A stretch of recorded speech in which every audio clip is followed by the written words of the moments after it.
Hello everyone, in this video we will learn how to delete your browsing data in Google Chrome using keyboard shortcut. So let's start. First open your Google Chrome browser and then to clear browsing data just press the Ctrl plus Shift plus Delete key. So I press here Ctrl plus Shift plus Delete key and here you see the one dialog box is open, delete browsing data.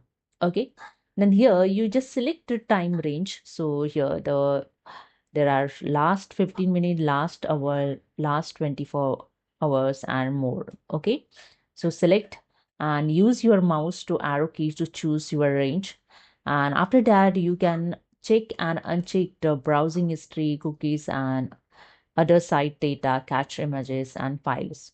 Okay, so here I select the browsing history also and last 15 minutes, then I click on the delete data. Okay, and that's it. Your Chrome will remove the selected browsing information. Okay, this shortcut makes deleting browsing data super fast. If you found this helpful, like video and subscribe my channel. Hope you understood. Thank you so much.